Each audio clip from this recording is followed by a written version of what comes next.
कल तक हम लोगों ने शब्द की व्यंजकता के बारे में देखा था। कल के उदाहरण में आज तृतीय उल्लास हम लोग देखते हैं जो अर्थ की व्यंजकता है उसके बारे में, कि अर्थ कैसे व्यंजक होता है। जैसे उन्होंने बताया था कि शब्द, अर्थ और व्यापार, तो वाचक जो शब्द है उसका अर्थ वाच्य है, लाक्षणिक शब्द का लक्ष्य अर्थ है और व्यंजक शब्द का व्यंग्य अर्थ है। इतना तो उदाहरण, लक्षण इत्यादि सब कुछ दे दिए।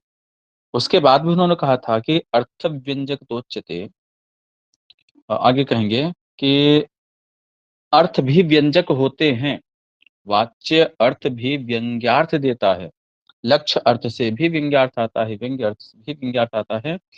तो अर्थ की व्यंजकता के बारे में यहाँ पर कुछ विशेष बता रहे हैं तृतीय उल्लास में।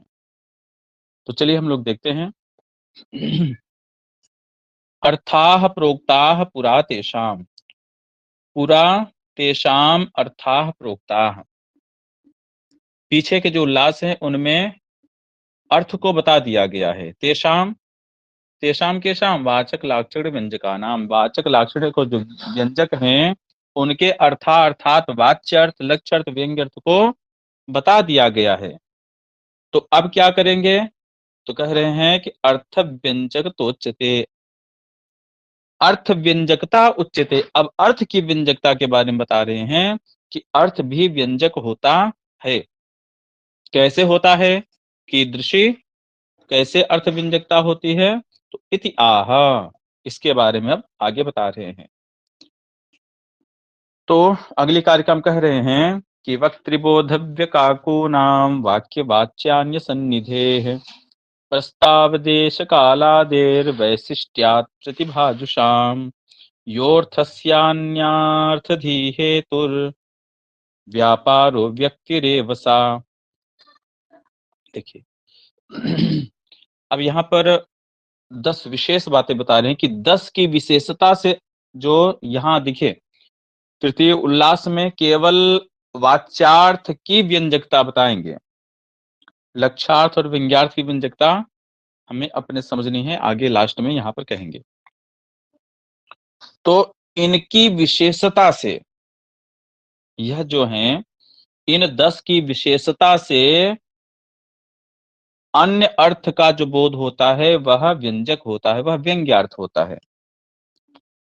वह 10 कौन कौन से हैं, किसके बारे में बता रहे हैं, तो वक्त्री अर्थात व्यक्ता, वक्ता की विशेषता से, वक्ता कैसे बोल रहा है, वक्ता की विशेषता से वहां पर वाच्यार्थ तो होता है, लेकिन वाच्यार्थ के बाद उस वाच्यार्थ से व्यंग्यार्थ आता है। बोधव्य, जो बोध, जिसके बारे में बताया जा रहा है, ठीक है, जिससे बात कही जाए वह बोधव्य अर्थात बोधव्य प्रतिपाद्य, आगे बताएंगे, जिससे बात कही जाए वह, उसकी विशेषता सा वक्ता, और बोधव्य अर्थात जो सुनने वाला है उसकी विशेषता से व्यंग्य अर्थ आ जाता है। और काकू नाम, काकू की विशेषता से, काकू काकुर ध्वनिर विकार, काकू का अर्थ है ध्वनि का विकार, ठीक है। एक ही शब्द, अच्छा शब्द ले लिए, अच्छा शब्द हम कई प्रकार से बोल सकते हैं। अच्छा एक हो गया, अच्छा, तो ये क्या है, ये जो अलग अलग टोन में जो बोलने की कला है यही काकू कही जाती है। काकुर ध्वनिर विकार, ध्वनि का विकार। अच्छा शब्द ही हम कई प्रकार से बोल सकते हैं और सबका अर्थ अलग होगा। तो काकू नाम, काकू की विशेषता से। और ये हो गए 3। वाक्य, वाक्य की विशेषता से, वाक्य हम क्या, किस वाक्य का प्रयोग करें, ऐसे वाक्य की विशेषता से। और वाच्य, वाच्य अर्थात अर्थ, जो वाच्यार्थ है उसकी विशेषता से। अन्य सन्निधे, कोई अन्य साथ में है उसकी विशेषता से। प्रस्ताव, प्रस्ताव की, कोई प्रस्ताव दे रहा है उसकी विशेषता से। देश, किस देश में वह बातें कही जा रही उसकी विशेषता से। काल, किस समय वह बात कही जा रही है उसकी विशेषता से। और आदि, आदि शब्द से यहां पर चेष्टा इत्यादि को लेना है। कैसे, इशारा करके किस प्रकार से बातें हो रही है, उसकी विशेषता से वैशिष्ट्यात्, जो विशेषता है उस विशेषता से प्रतिभा जुषाम से यहाँ पर प्रतिभावान जो हैं अर्थात जो सहृदय हैं, जिनको व्यंग्य से कुछ लेना देना ही नहीं है, उनसे चाहे जितना कहते उनको व्यंग्यार्थ का बोध होगा ही नहीं। तो जो सहृदय हैं, बच्चों से ऐसे व्यंग्यार्थ बोलिए वो समझ पाएंगे क्या? नहीं समझ पाएंगे। सहृदय होने चाहिए, प्रतिभावान होने चाहिए, उसको समझने की शक्ति होनी चाहिए। तो प्रतिभा जुषाम, जो प्रतिभावान हैं, जो सहृदय हैं, उन सहृदयों को अन्यार्थ धी, अन्य अर्थ की जो धी बुद्धि होती है, अन्य अर्थ की जो प्रतीति होती है, उस प्रतीति का जो हेतु अर्थात अन्य अर्थ की प्रतीति कराने वाला, ठीक है, अन्य अर्थ की प्रतीति कराने वाला, यह अर्थस्य व्यापारः, जो अर्थ का व्यापार होता है, व्यक्ति एव सा, व्यक्ति अर्थात व्यंजना, सा व्यक्ति एव, वह व्यक्ति, व्यक्ति से यहाँ पर व्यंजना लेना है, वह व्यक्ति अर्थात आर्थी व्यंजना ही होती है, वह आर्थी व्यंजना के द्वारा उसका बोध होता है। ठीक, अब आगे बोधव्य प्रतिपाद्य क्वाकुर्ध्वनिर्विकारः प्रस्तावः प्रकरण, प्रस्ताव प्रकरण क्या हो रहा है? अर्थस्य वाच्य लक्ष्य विज्ञात्मनः, ठीक, क्रमेणोदाहरणानि, क्रम से अब उदाहरण दे रहे हैं। पहले वक्ता का उदाहरण देंगे। अब देखिए, इसको हम बहुत अन्वय से लेकर के इसका अर्थ नहीं लगाएंगे, क्योंकि सामान्य अर्थ आप हम सब अपने से इसको पढ़ सकते हैं। तो कौन किसका उदाहरण है, इस यह सामान्य रूप से हम लोग देख लेते हैं। चलिए देखिए, पहला है वक्त्री, वक्ता, वक्ता की विशेषता से कैसे वाच्यार्थ से व्यंग्यार्थ आता है, तो उसका उदाहरण दे रहे हैं कि अति पृथुलम जल कुंभम गृहीत्वा समागतास्मि सखि त्वरितम श्रमस्वेद सलिल निःश्वास सनिस्सहा विश्राम्यामि क्षणम। अब एक सखी अपनी सखी के लिए जल भर करके, घड़े से जल भर करके ला रही है, लेकिन वहां पर वह रति कार्य करके आ रही है, उसके कारण उसके पसीने इत्यादि हो गए हैं और थकी मंदी हुई है। लेकिन वह अपने सखी से कह रही है कि मैं यह घड़ा लेकर के आ रही हूं, इसलिए मैं थकी हुई, थोड़ा सा मैं आराम करूंगी। तो अति प्रथुलम जल कुंभम गृहीत्वा, अत्यंत प्रथुल बहुत बड़ा घड़ा, जल कुंभम जल का घड़ा लेकर के, गृहीत्वा लेकर के, सखी त्वरितम समागता अस्मि, सखी मैं बहुत जल्दी जल्दी आई हूं, इसलिए श्रम स्वेद सलिल, जो श्रम के कारण जो परिश्रम हुई है उसके कारण, स्वेद सलिल जो पसीना हुआ है, और निह श्वास निसहा, और जो सांसें जल्दी जल्दी चल रही है उसके कारण निसहा, मैं थक गई हूं, इसलिए क्षणम विश्राम्यामि, क्षण भर में मैं विश्राम करूंगी। अब यहाँ पर यह जो वक्ता है, वक्ता बहुत भोला भाला सोचता है कि कोई समझ नहीं पाएगा, तो ऐसे वक्ता की विशेषता से यहाँ पर एक, वह सामान्य रूप से कुछ भी कह सकती है, लेकिन वक्ता की विशेषता से यहाँ पर दूसरा अर्थ आ रहा है। क्या अर्थ आ रहा है? अत्र चौर्य रत गोपनम व्यज्यते, चोरी से रति कार्य किया गया है, यह व्यंग्य आ रहा है यहाँ पर। ठीक, चलिए, यह वक्ता की विशेषता का उदाहरण। अब यहाँ परीक्षा की दृष्टि से क्या देखना है, यह उदाहरण किसका उदाहरण है, यह हमें ध्यान रखना है। ठीक, और कोई विशेष यहाँ से प्रश्न नहीं बनेगा, तीसरे उल्लास से कोई प्रश्न जल्दी बनता नहीं है, और अगर बनेगा तो केवल इतना ही प्रश्न बनेगा। चलिए, अगला उदाहरण है बोधव्य का उदाहरण, जो बोधा है, जो जिससे कहा जा रहा है उसका उदाहरण, उसकी विशेषता का उदाहरण। तो और निद्रम दौर्बल्यम चिंतालसत्वम सनिश्वसितम मम मंद भागिन्या कृते सखि त्वामपि अहह परिभवति। देखिए, अब यहाँ पर क्या है कि यहाँ पर देखिए, जितने भी उदाहरण दिए गए हैं सब श्रृंगार रस से संबंधित ही दिए गए हैं। ठीक है, तो वह श्रृंगार रस से संबंधित जो उदाहरण है उसको हम सामान्य रूप से समझेंगे। तो एक सखी दूसरे शख्स से कह रही है कि तुम मेरे लिए यह कार्य कर रही हो, जो अनिद्र है, अनिद्र अर्थात नींद नहीं आना, दौर्बल्यम दुर्बलता होना, चिंता अलसत्वम चिंतित रहना और अलसाई रहना, सनिश्वसितम और सांसें जल्दी चलना, निश्वास आदि, मम मंद भागिन्याह कृते मुझ मंद भागनी के कारण, अहह अरे दुख है कि सखी त्वाम अपि परिभवती, यह तुमको भी दुखी कर रहा है, तुमको भी यह भोगने पड़ रहे हैं। वस्तुतः वह जो सखी है वह अपने प्रिय को मनाने के लिए अपने सखियों को भेजती है, और वह जो सखी है वहां जाकर के उससे रति कार्य में पड़ जाती है। तो वह जब लौट के आती है तो वह सखी उस अपने सखी से कहती है ऐसी बातें। तो यहाँ पर जो बोद्धा है, जो सुनने वाला है, उससे ऐसी बातें कही जा रही हैं। इस कारण से यह बोद्धा की विशेषता के कारण यह यहाँ पर व्यंग्य आएगा। क्या व्यंग्य आएगा? तो अत्र यहाँ पर दूत्याह तत्कामुकोपभोगो व्यज्यते, जो दूती है उसके कामुक उपभोग का व्यंग्य यहाँ पर आएगा। कामुकोपभोग यहाँ पर व्यंग्य अर्थ होगा। आगे देखते हैं। अब आगे जो है यह भीम का वचन है दुर्योधन युधिष्ठिर जी के प्रति। यह किसका उदाहरण बनेगा? वक्ति बोधव्य काकू नाम, काकू ध्वनि विकार का। ठीक है, यहां पर क्या कह रहे हैं कि तथा भूतम दृष्ट्वा निपसदसि पांचाल तनयाम वने व्याधि सार्धम सुचिर मुषितम वलकलधरैः विराटस्यावासे सितमनुचरितारंभ निभृतम गुरु खेदम खिन्ने मयि भजति नाद्यापि कुरुष। कुरुषु, कुरुषु यहाँ पर कुरुष है, कुरुषु अर्थात गुरु, गुरु शब्द से यहाँ पर युधिष्ठिर बोधित होंगे। जो युधिष्ठिर है, युधिष्ठिर के लिए भीम जी कह रहे हैं गुरुहु, गुरुहु खेदम, खेद है कि गुरुहु खिन्ने मई भजति, जो खिन्नता है, वह जो क्रोध है वह मुझ पर कर रहे हैं।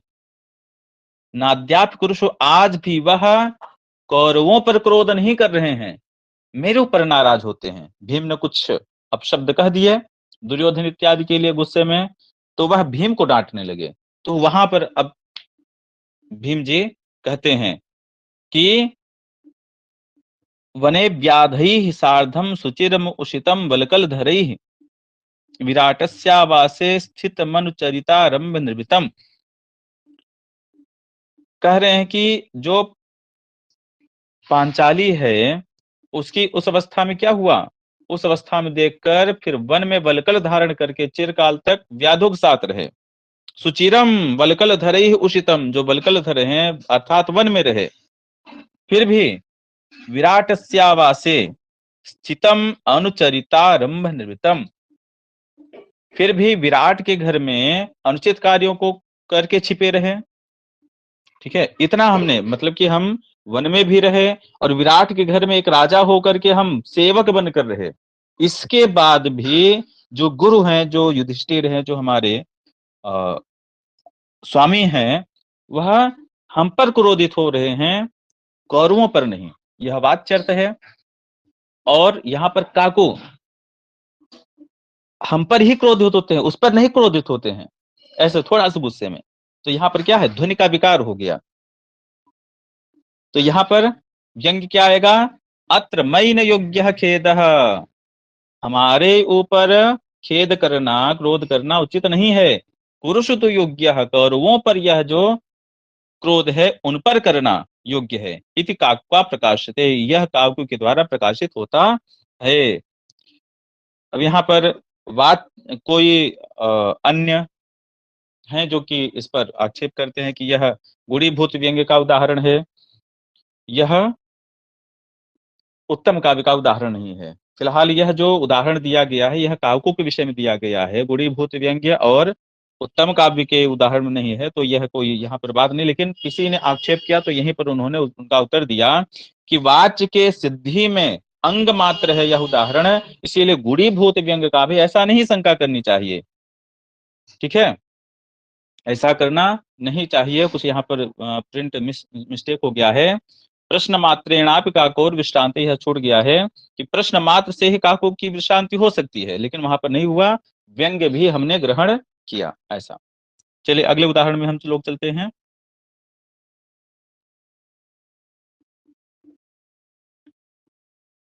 अब यहाँ पर अगला उदाहरण है वाक्य की विशिष्टता से, कैसे वाक्य का प्रयोग हो रहा है उसकी विशेषता से क्या उदाहरण है। ठीक है, क्या हमने पढ़ा था, वक्त्री बोधव्य काकू नाम, तीन हो गए। अब वाक्य चौथा, वाक्य का उदाहरण, तो तदा मम गंडस्थल निमग्नाम दृष्टिम नानयशी अन्यत्र इदानीम सैवाहम तौ च कपोलो नसा दृष्टि। अब यहाँ पर कवि की बड़ी बड़ी बातें हैं कि एक व्यक्ति है, वह अपनी पत्नी के कपोलों पर देख रहा था। अब ऐसे कपोल हैं कि उसके बगल में खड़े उसकी सखी की प्रतिबिंब उसके कपोलों पर दिख रही थी, तो बहुत ध्यान से उसके कपोल पर देख रहा था।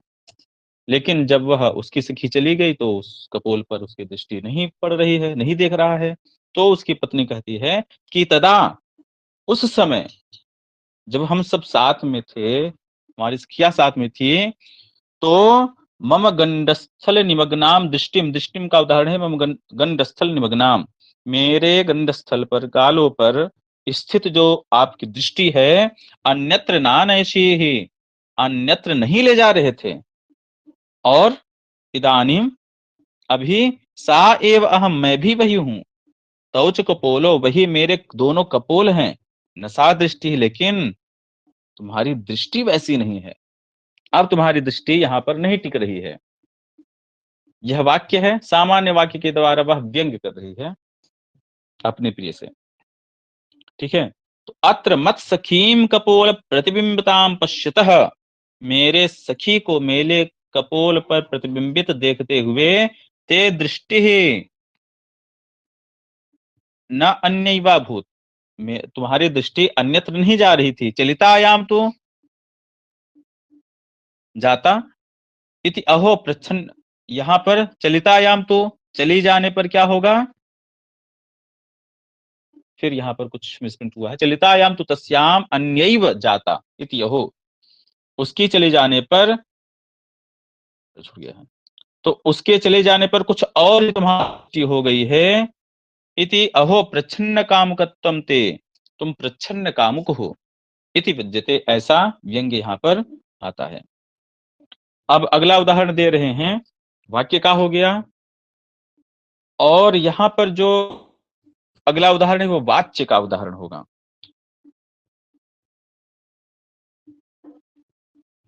ठीक है, अगला उदाहरण किसका होगा, वाच्य का, वाच्य अर्थात अर्थ का उदाहरण होगा।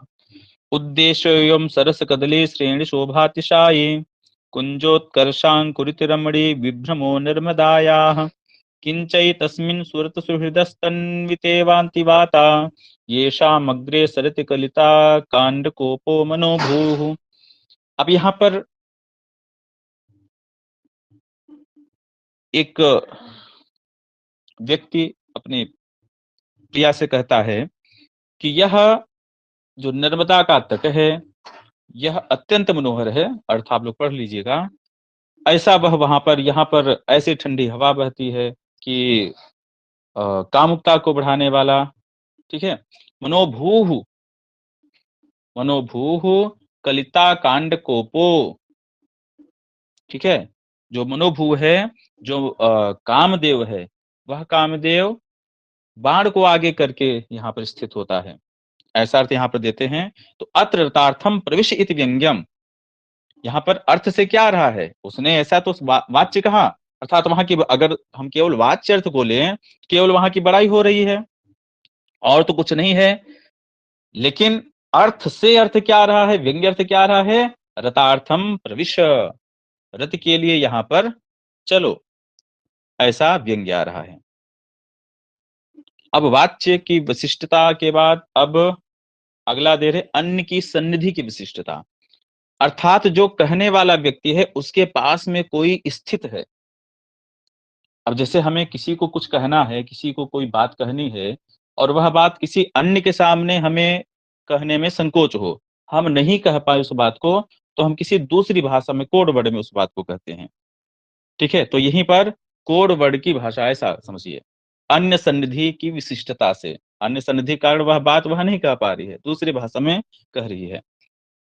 तो एक नायिका है, वह अपने उपनायक के पास ऐसा संदेश भेजती है। कैसे भेजती है? तो नुदत्यनार्द्र मनाः श्वश्रोर्मां गृहभरे सकले क्षणमात्रं यदि संध्यायां भवति न वा भवति विश्रामः। कि श्वश्रोः, जो श्वश्रोः किसे कहते हैं? सास को। ससुर और श्वश्रुः, ऊंग प्रत्यय हुआ यहाँ पर। ससुरस्योकाराकार इत्यादि सूत्र है उसके द्वारा। तो ससुर से श्वश्रु, श्वश्रु अर्थात जो सास है, वह माम सकले गृह भरे नुदती, मुझको संपूर्ण घर के काम में लगाए रहती है। अनार्ध मना है, यह उस व्यक्ति के लिए संदेश है, अर्थात निर्दय, वह मुझे सारे घर के कामों में लगाए रहती है। और अर्थात उसने किसी दूत के द्वारा, संदेश के द्वारा पूछा कि कब समय रहता है मिलने का, तो वह संदेश भिजवा रही है। क्षण मात्रम यदि संध्यायाम, यदि संध्या में क्षण मात्रम भवति, होता है, विश्रामः भवति वना भवति, कभी कभी तो संध्या में समय मिलता है विश्राम के लिए, अन्यथा नहीं मिलता है। अरे मिलता तो पूरे दिन में उसे विश्राम के लिए है, लेकिन जो मिलने का समय है वह संध्या काल उचित है, ऐसा वह कहना चाह रही। तो यह कैसे आएगी? व्यंग्य से, वाचार्थ से तो नहीं आएगी। तो यहाँ पर व्यंग्य अर्थ आ रहा है, अन्न की सन्निधि के कारण उसे ऐसे वाक्य का प्रयोग करना पड़ रहा है। तो कहते हैं कि अत्र संध्या संकेत काल है, यहाँ पर संध्या क्या है? संकेत काल है। इति तटस्थम प्रति कयाचित द्योतते, ऐसे तटस्थ के प्रति किसी के द्वारा कहा जा रहा है। ठीक, अब यहाँ पर अन्य सन्निधि के का उदाहरण हो गया। अब अगला उदाहरण प्रस्ताव। एक सखी है, अपनी सखी को प्रस्ताव देती है कि तुम्हें यह करना चाहिए, यह नहीं चाहिए, ऐसा प्रस्ताव। प्रस्ताव वह सामान्य रूप से दे रहे, लेकिन उसमें व्यंग्य कुछ और आता है। ठीक, प्रस्ताव क्या है तो देखते हैं।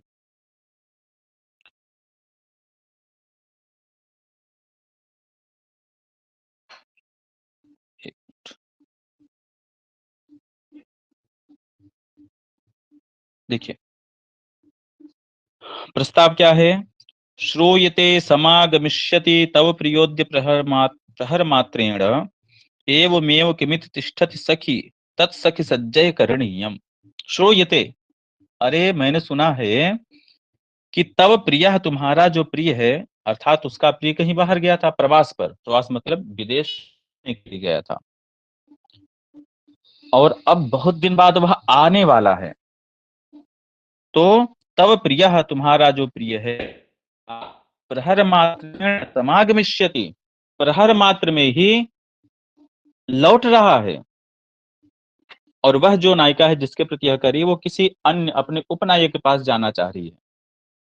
तो वह सखी जो है मना करना चाह रही है कि मैंने सुना है कि प्रहर मात्र में, कुछ क्षण में, तब प्रिय अद्य समागमिष्यति, प्रिय है आज अब आ रहा है।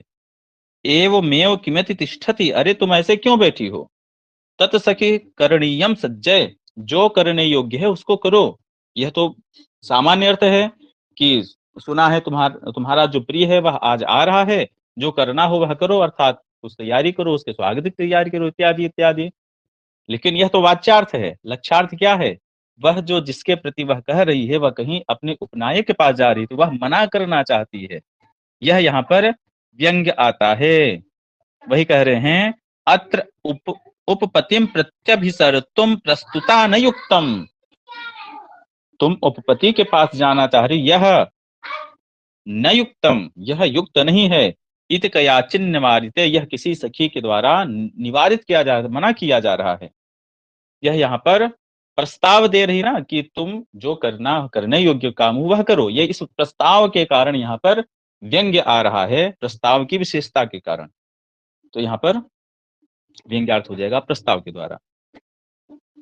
अब प्रस्ताव के पश्चात आता है देश का उदाहरण, कि वह किस देश में किस जगह पर वह बात कही जा रही है, उस देश की विशेषता से यहां पर व्यंग्य आएगा। जैसे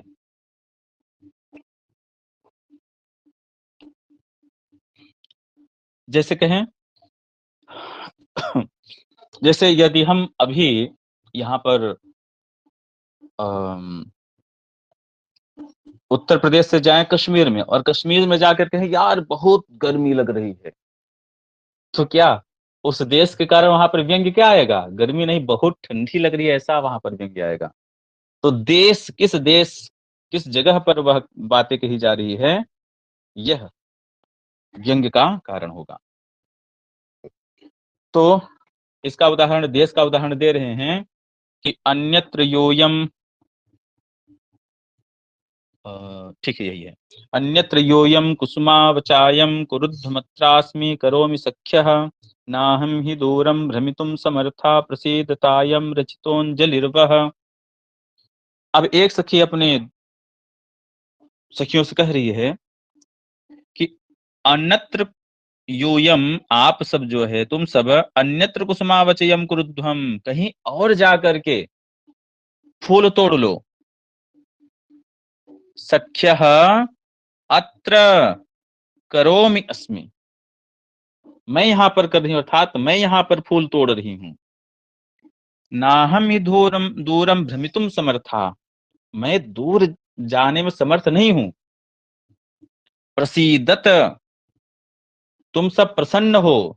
अयम वह अंजलि रचितः, मैं तुम्हारे हाथ जोड़ती हूँ, तुम सब प्रसन्न हो। तुम लोग कहीं और जा करके फूल तोड़ लो, मैं यहाँ पर तोड़ रही हूँ, मैं दूर नहीं जा सकती, तुम लोग दूर जा सकती हो, ऐसा यहाँ पर वाच्यार्थ है। अब मैं ये नहीं नाटक करना कि वो हमें अभी तक हम क्लास कर रहे थे तो पढ़ाई नहीं तुम्हारी तो जाने ले देंगे, ये नाटक नहीं करना। चलिए,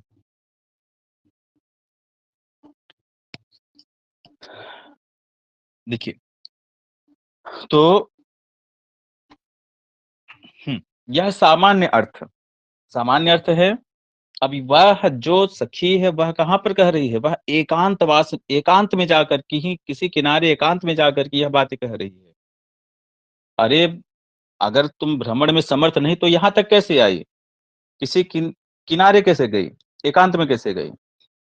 तो वह एकांत में जाकर के ऐसी बातें कह रही है, इससे वह व्यंग्य आ रहा है। क्या व्यंग्य आ रहा है? विविक्तः अयम देशः, यह जो देश है, यह जो स्थान है, विविक्त है, एकांत स्थान है, इसलिए प्रच्छन्न कामुकः, जो प्रच्छन्न कामुक है, जो हमारा प्रियतम है, त्वया अभिसार्यताम, तुम्हारे द्वारा भेजा जाए, ऐसा वह कयाचिन निवेद्यते, किसी के द्वारा निवेदित किया जा रहा है, कोई सखी अन्य सखियों से निवेदन कर रही है, ऐसा। तो यह देश के कारण यहाँ पर व्यंग्य अर्थ आ रहा है। अब देश के बाद काल, प्रस्ताव देश कालादेर।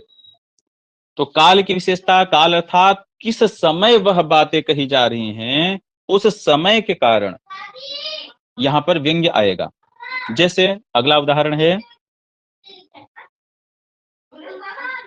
गुरुजन परवश प्रिय किम भड़ामि तव मंद भागिनी अहकम अद्य प्रवासम ब्रजसि ब्रज स्वयमेव श्रोष्यसि करणीयम। अब एक जो पति है वह प्रवास पर जा रहा, अर्थात बाहर कहीं, पहले तो व्यापार के लिए, धन कमाने के लिए लोग बाहर जाते थे, लेकिन स्त्रियां घर में ही रहती थी। तो अपने पति से कह रही है कि गुरुजन परवश, अब उसका भी अभी विवाह हुआ है, लेकिन गुरुजन अब उसको कह रहे हैं कि नहीं जाओ भैया, आप कुछ कमाओ धमाओ, कैसे काम चलेगा?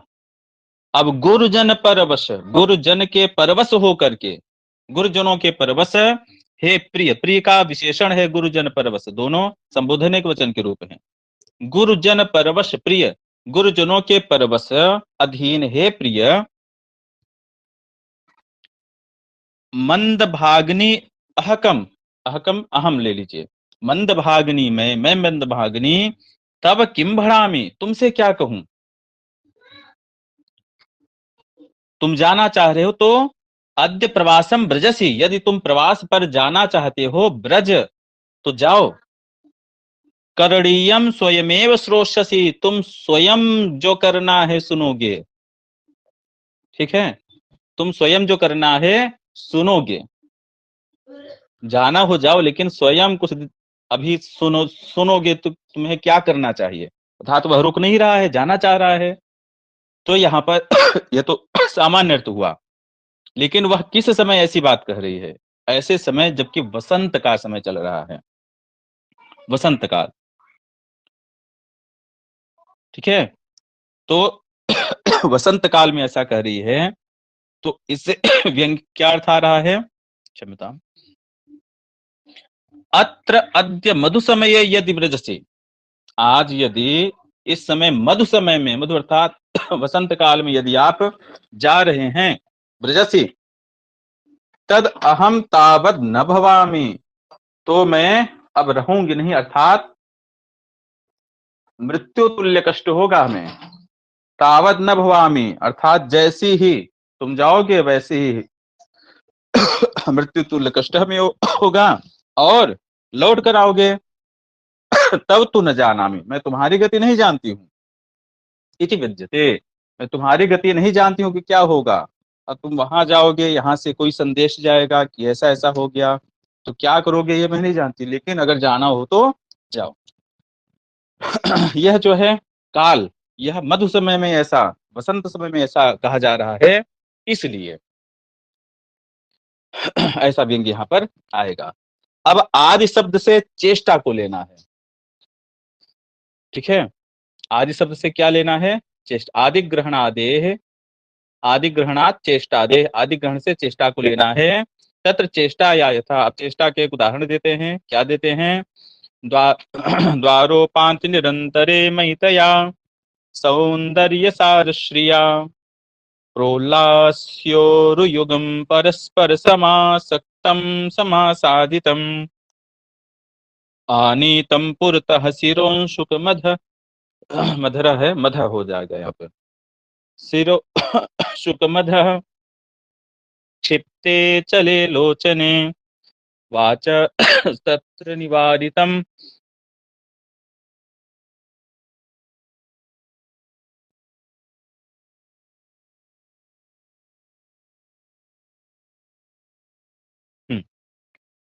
प्रसरणम संकोचिते दोर्लते। अब यहाँ पर देखिए, यहाँ पर जो है जो उपनायक है वह आता है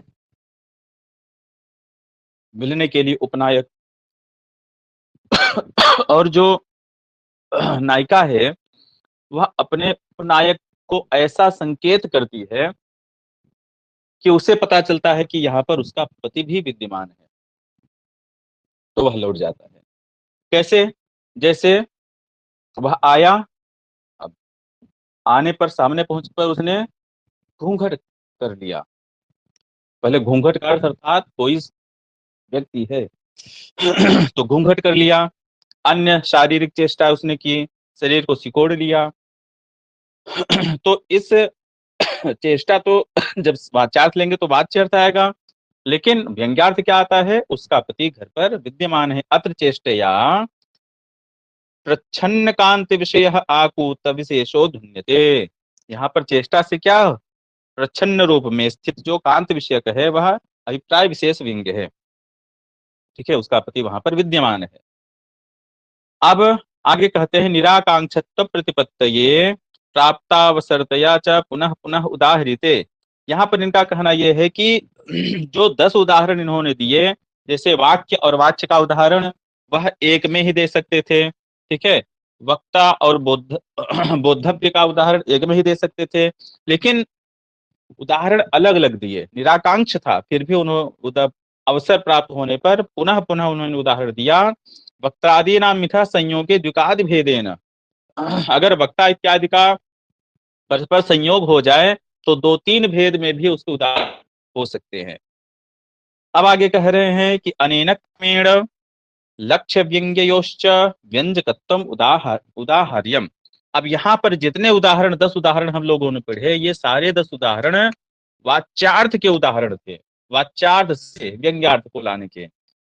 अब क्रमेण क्रम से लक्ष्य व्यंग्ययोश्च व्यंजकत्वम उदाहर्यम, लक्ष्य और जो व्यंग्य अर्थ है वह भी व्यंजक होते हैं, उनसे भी व्यंग्य अर्थ होता है, वह उदाहरण देना चाहिए।